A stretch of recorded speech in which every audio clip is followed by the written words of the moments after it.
इस डाली से इस डाली में जाता है। देखिए तभी राजा उस पेड़ के पास जाकर उस कीड़े को स्पर्श करने की कोशिश करने लगता है। तो कीड़ा जैसे उंगली लेता है उधर से भाग जाता है, जैसे उंगली उसको छूने की कोशिश करता है उंगली से तुरंत आगे भाग जाता है, क्योंकि अब प्रीति आत्मा की प्रीति उस शरीर में हो गई। जब तक मनुष्य को अपने शरीर में प्रीति रहती है तब तक उसको संभाले रखता है कि ये मेरा शरीर है, मेरा शरीर है, मैं हूँ, अहंकार हो जाता है। उस प्रकार से कीड़ा जो था, कीड़ा उसको उस शरीर में प्रीति हो गई। अपना पूर्व जन्म था वो भूल गया, अपना नया जन्म जो शुरू हुआ कीड़े का, उस कीड़ा जिसको उंगली से स्पर्श करने जाता था, तो वो कीड़ा एक जगह से दूसरी जगह से तीसरी जगह। तभी राजा थक गया था और ऋषि को बोलता है कि मेरा बेटा मुझे क्यों नहीं छूने देता, मैं उसे थोड़ा सा स्नेह करना चाहता हूँ। तभी ऋषि उसे समझाते हैं कि महाराज ये जो कीड़ा है उसको अब इस शरीर में प्रीति हो गई। विधाता का यह खेल है, जिस शरीर में वो आत्मा जाएगी उस शरीर में उसकी प्रीति बन जाएगी, तो वो उसी हिसाब से ही कर्म करेगा। ऐसे यह श्रीबाई है, उसका शरीर लक्ष्मी जी का शरीर अब श्रीबाई के रूप में अवतरित हुआ। दो द्वारपाल थे, उसका शरीर दो राक्षसों के रूप में अवतरित हुआ है।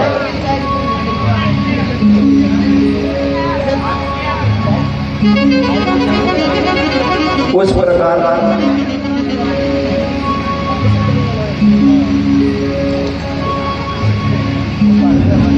दो राक्षस इस पृथ्वी पर अवतरित हुए, धीरे धीरे अपना आतंक मचाना शुरू कर लिया। हर किसी को एक ही बात करने लगे कि हम ही भगवान हैं, क्योंकि जिस कुल में जन्म हुआ था वो कुल तो राजवी कुल था। हिरण्यकशिपु और हिरण्याक्ष तो राक्षस थे लेकिन राजा थे। राजा होने की वजह से प्रजा को प्रताड़ना शुरू कर दिया।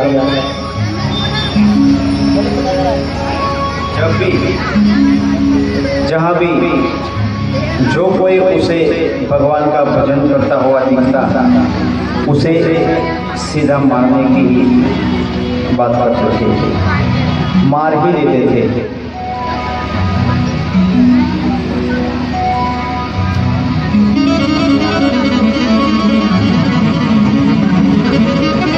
जहाँ कोई भगवान का नाम लेता हो तो वहाँ पर उनको मारने की, काटने की सजा दे देता था।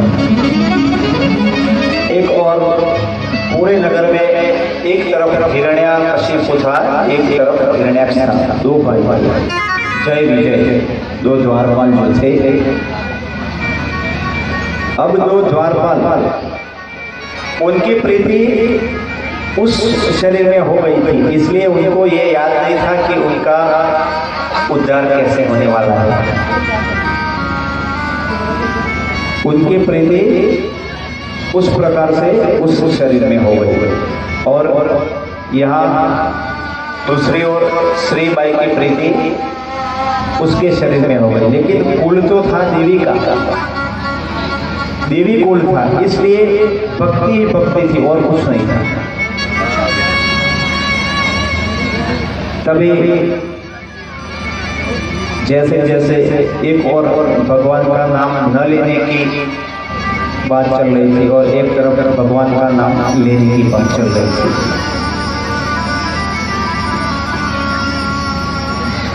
तभी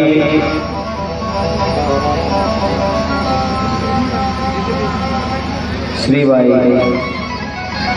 और शीतला, उनका एक छोटा सा भाई भी था जिसका नाम था कूर्नल। कूर्नल नाम का एक भाई था। दो बहनें शीतला, श्रीयाले और कूर्नल। अब हर किसी के मन में एक और द्विधा होती है कि उनका प्रागट्य स्थान का जन्म स्थान कौन सा था। कुछ लोग बता रहे हैं मुल्तान, पाकिस्तान। कुछ लोग बता रहे हैं गिर तलाला। और आजकल जो युग है वो कंप्यूटर का, मोबाइल का, इंटरनेट का युग है। इस युग में तो आप इंटरनेट चला के देख लोगे कहाँ पर कौन सी बात क्या है, कहाँ पर कौन सा स्थान, कहाँ पर अपनी जगह पे क्या है और क्या सच है, क्या झूठ है। ठीक है, तो श्री यादेमाई का जन्म स्थान था प्रभास पाटन, गुजरात का प्रभास पाटन, सोमनाथ के पास जलांधरा नगर। तो ये था उसका जन्म स्थान। वहां से उसकी शादी हुई गिर तलाला। गिर तलाला ये गुजरात में काठियावाड़ कहते हैं उसको। सोमनाथ मंदिर है जहाँ पर, वहाँ पर उसका यह मंदिर अभी भी है। और वहाँ पर उसकी जो लीला हुई थी वो सारी प्रमाण के साथ उसी जगह पर है। अब पाकिस्तान जो है आज, उस वक्त तो हिंदुस्तान था। पाकिस्तान नहीं था, हिंदुस्तान था पूरा। वहाँ पर मुल्तान नगर है। वहाँ पर भगवान विष्णु, उनका जो नृसिंह अवतार से होकर हिरण्याकश्यप को उस जगह पे मारा था, मुल्तान था। उस जगह पे आप इंटरनेट से युवान लोग भी है, यहाँ पर बहनें भी है कोई जो नेट से कुछ सर्च भी कर सकती है। तो हिरण्याकश्यप का जो वध किया था वो जगह है मुल्तान। वहाँ पर आज भी नृसिंह मंदिर है, विश्व प्रसिद्ध वो मंदिर है, विश्व प्रसिद्ध नृसिंह मंदिर, जहाँ पर वो प्रकट हुए, जिस खंभे से प्रकट हुए। उस प्रकार उसी जगह पे हिरण्याकश्यप का वध हुआ था।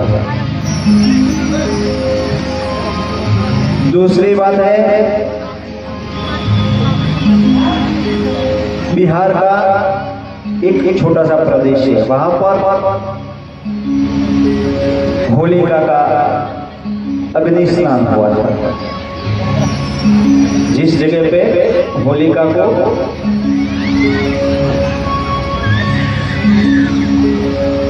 हिरण्याकश्यप ने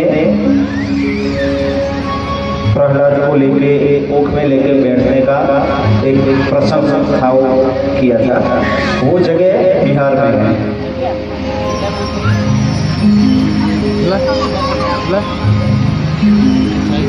और जयपुर के पास हिंडौन है, हिंडौन सिटी है। वहां पर प्राचीन अवशेष भी है। हिरण्याकश्यप की यह कर्मभूमि हिंडौन जो नाम है वो हिरण्याकश्यप के नाम से है। यह प्राचीन बात है।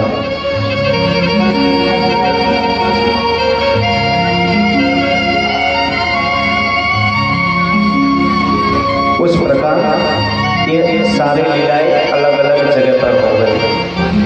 अब आप मानोगे कि एक पाकिस्तान रहा, एक बिहार रहा, एक गुजरात रहा, ये कैसे संभव है? ये कैसे संभव है?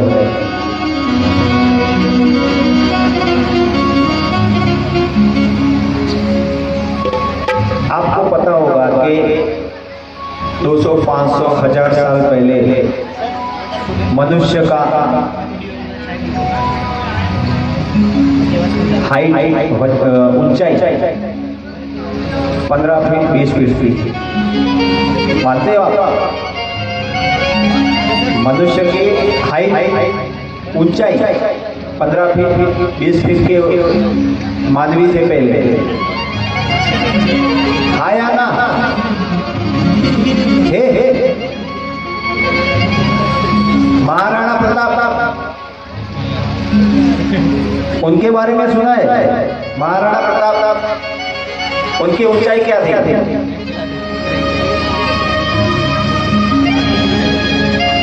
16-17 फीट महाराणा प्रताप की ऊंचाई थी।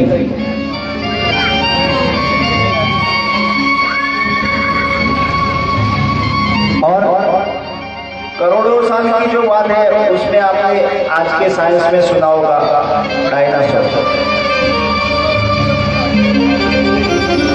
अभी इस प्रकार की प्रजातियां लुप्त हो जाती थी।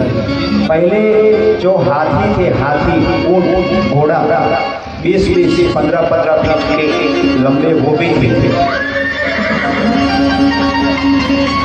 उसी प्रकार का जो ये अंतर है वो अंतर नहीं था। आज हमको अंतर दिखता है,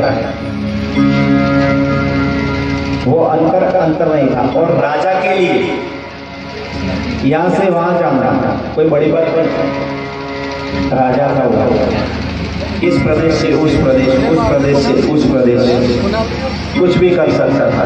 जहां पर उसका मन करे वहां पर रह सकता था। ये जो भीड़ कलाला में हिरन नदी है, उस नदी के तट पर यह श्रीबाई का कर्मस्थान है।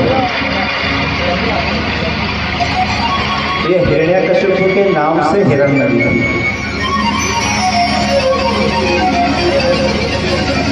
जब इस प्रकार से आप अपने मन को समाधान की ओर ले जाते हैं, तभी ये कथा आगे बढ़ती है। जब किसी को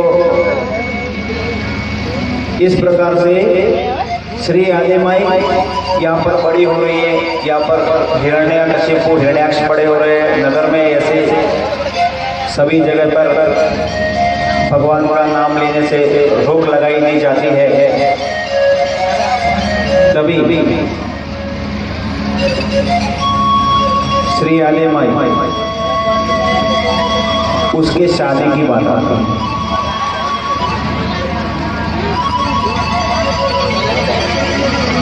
श्री आदिमाई की शादी की बात आती है।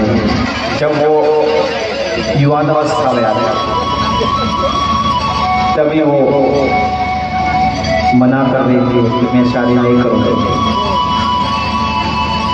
मुझे शादी नहीं करनी है।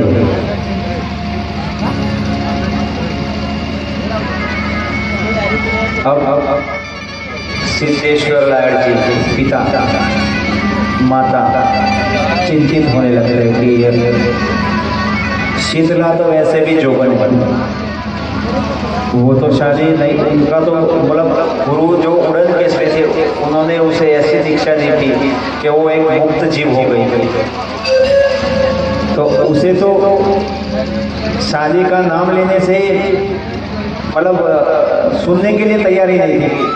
तो उनसे तो उन्होंने मन मोड़ लिया था कि चलो ठीक है शीतला की जो भी मन हो, लेकिन अब तो ये भी बोल रही है कि मैं भी शादी नहीं करूँगी।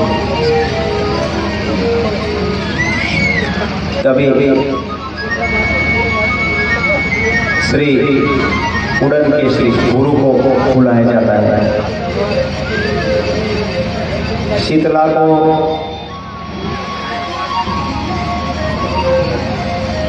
बात करने का कोई अवसर ही नहीं था और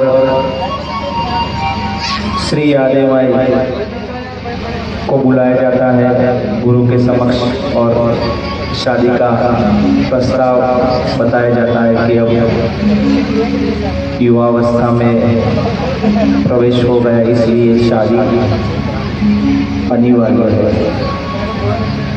तभी गुरु की आज्ञा की वजह से, गुरु आज्ञा हो गई, तभी वो अनुमति देती है कि ठीक है मैं शादी करूँगी, लेकिन शादी का धर्म नहीं अपनाऊंगा। शादी तो मैं कर लूँगा, पति को परमेश्वर भी मानूंगा, लेकिन मैं पति के साथ संसर्ग नहीं करूँगा। तभी गुरु उनको आशीर्वाद देते हैं, ठीक है बेटा, जो भी आपकी मर्जी हो वैसे, लेकिन शादी संसार का जो धर्म है वो धर्म आप निभाओ। तभी श्री बाई की शादी एक भोले भाले शख्स जिसका नाम था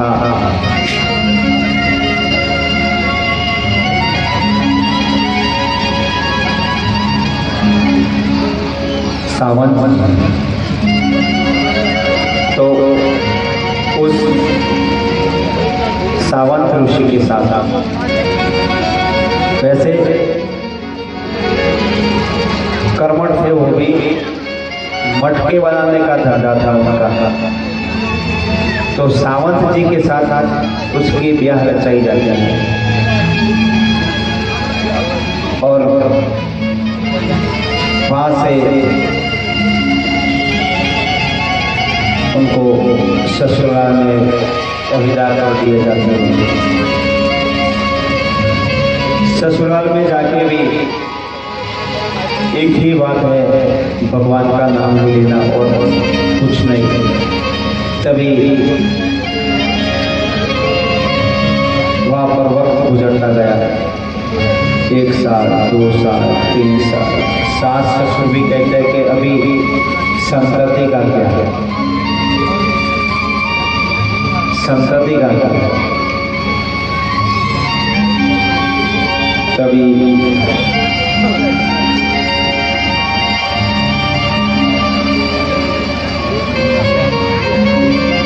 एक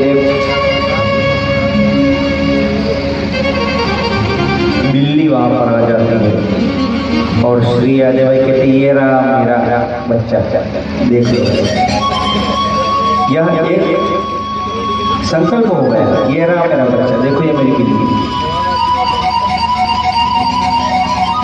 उसी प्रकार से बिल्ली को अपना संतान मान लिया,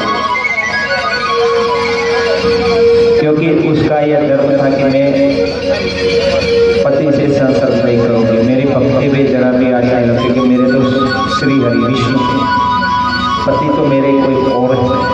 लेकिन इस शरीर में जब मैं गृहस्थ धर्म निभाने को आई है और जिस कर्म के लिए आई है उस कर्म को पूरा किए बिना जा नहीं सकती, इसलिए यह मेरा बच्चा है।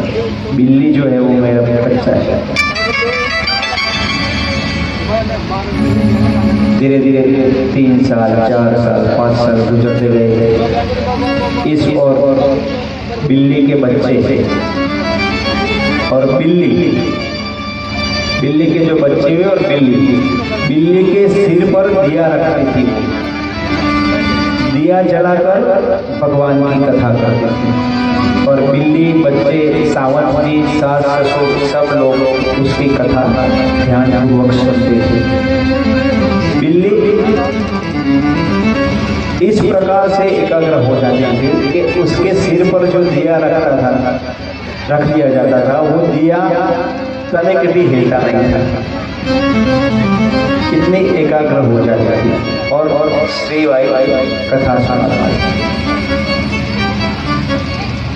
इस प्रकार श्री बाई की कथा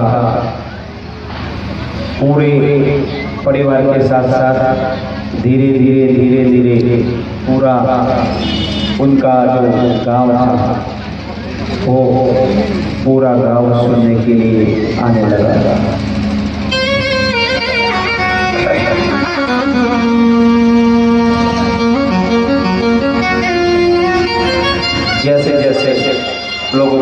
चला कि यहाँ पर कथा हो रही है और श्रीबाई कथा कर रही है।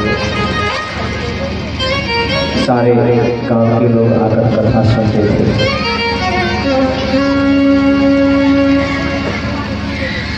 तभी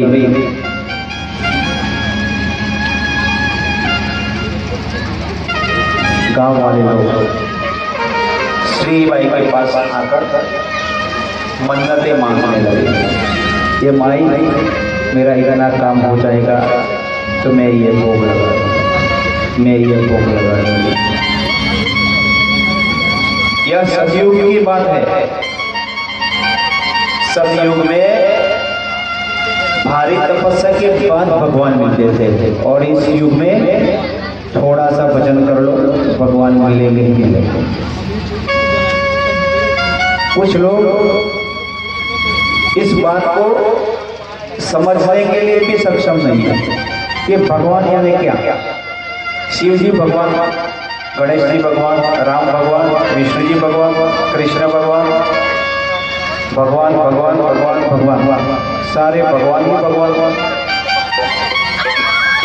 अब आपको एक और गहन बात बताने जा रहा हूं। भगवान कौन? भगवान कौन?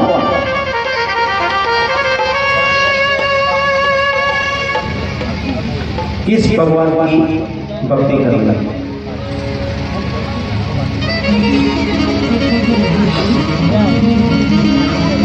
अब एक बात आपको माननी पड़ेगी।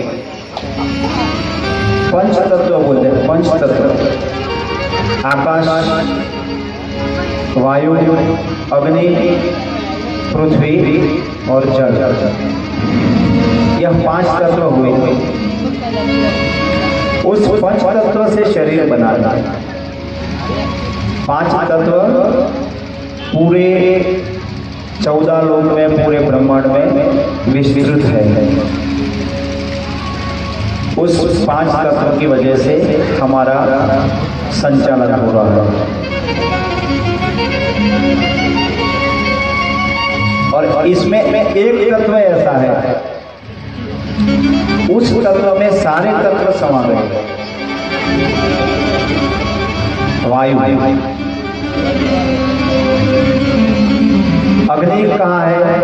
वायु में। अग्नि वायु में है ना। जल कहाँ है?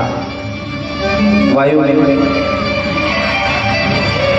पृथ्वी कहाँ है? वायु में।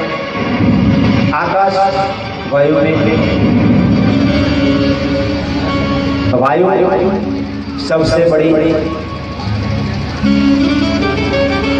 ताकत हो गई। वायु एक तत्व है लेकिन उसमें सारे तत्व समाविष्ट है। अब आपके शरीर में क्या है? 5 तत्व तो है लेकिन सबसे पहले है वायु, हवा।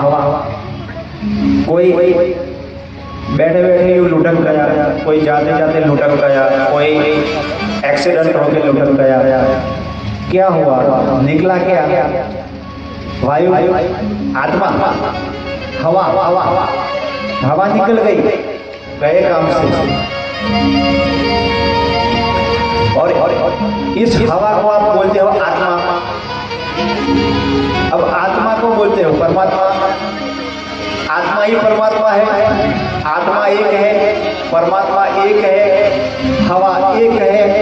ये जो हवा है उस हवा से ही संचालन हो रहा है आपका। हवा ही भगवान हुआ। शिव जी भी हवा से जीव रहे, विष्णु भी हवा से जीव रहे, ब्रह्मा जी भी हवा से जी रहे हैं। 14 लोग हवा में ही घूम रहा है। सबसे बड़ी ताकत क्या हुई? हवा। मानते हो कि नहीं मानते? खाए पीने बिना रह सकते हो लेकिन हवा के बिना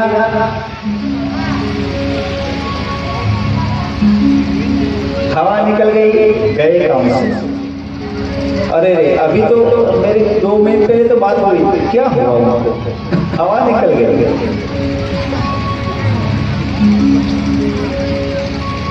तो ये है ताकत, ये है भगवान। इसका जब आपको धीरे धीरे धीरे अनुभव होता जाएगा इसकी कथा सुन लोगे आप जो आज सुन रहे हो, तो आपको एक संचालन की पद्धति का पता चल जाएगा। संचालन क्या है? तभी ऋषि मुनियों ने गाया है, आपने भी सुना होगा, बुजुर्ग लोगों को तो ज्यादा याद रहेगा। कीड़ा पिंगला का खेल रचाया। कीड़ा पिंगला क्या है? श्वास को नियंत्रित करने की एक पद्धति है। यह है अमर कथा। क्या है? अमर कथा। आपको पता है अमरनाथ में दो परिंदे अभी भी वहां पर घूम रहे हैं, जहां पर शिव जी ने पार्वती को यह ख्याल अमरनाथ की यात्रा करने के लिए जाते हो, लेकिन वहां से क्या लेके आते हो पता है आपको? नहीं है, खाली खाली दर्शन करके चले आए, कुछ फोटो लेके चले आए, बर्फ का शिवलिंग, ये शिवलिंग, वो शिवलिंग। शिव जी ने वहां पर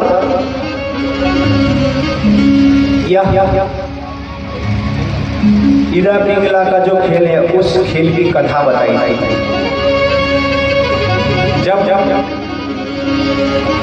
शिव जी के गले में खोपड़ियों का जो हार था, उस हार को देखकर पार्वती ने ये कहा कि भगवान ये खोपड़ियां किसकी है और ये जो भभूति लगा रहे वो क्या है?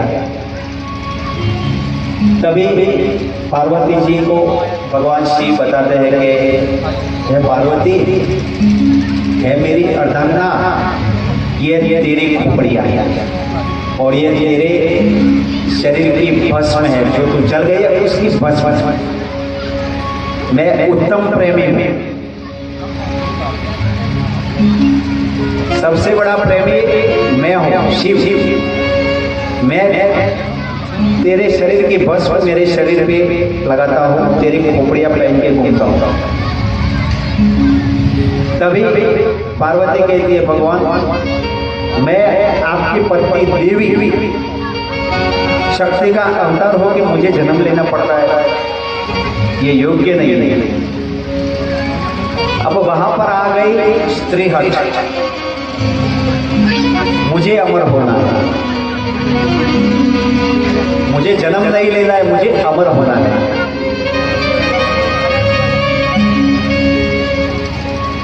तभी भगवान उसकी मर्जी के आगे झुक जाते हैं और पार्वती को कहते हैं चलो कैलाश पे अपने वो जो अमरनाथ का जो क्षेत्र बताया गया वहां पर शिव जी अपने त्रिनेत्र से पूरी जो जगह है उसको भस्म कर देते हैं,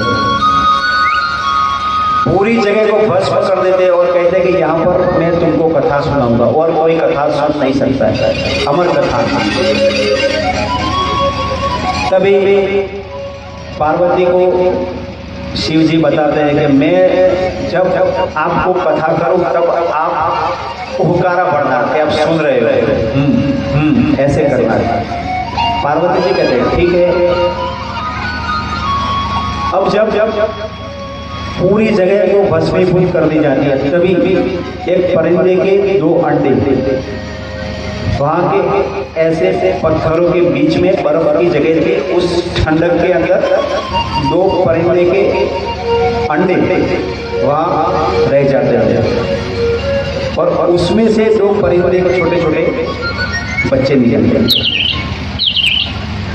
अब शिव जी ने अमर कथा शुरू करी। ध्यान से आप लोग सुन रहे हो, मुझे आनंद है, लेकिन उसको ग्रहण करना। ये जो बात है ना, कभी भी कोई संत महंत, कोई साधु, कोई गुरु नहीं बताएगा, कोई नहीं बताएगा। और आप किसी का टेस्ट करके भी देख लेना। आपने जो आज सुना है वो आपको सुना दे तो मैं आपका बुलाऊंगा।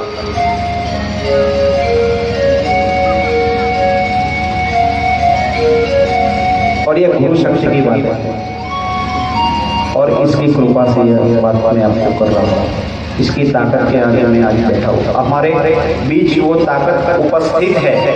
जिस प्रकार से हमने भोग लगाया उस प्रकार से वो आज हमारे सामने उपस्थित है, इसलिए हम इतनी शांति से बैठ गए यहाँ पर, एकाग्र होकर सुन रहे हैं इस बात को।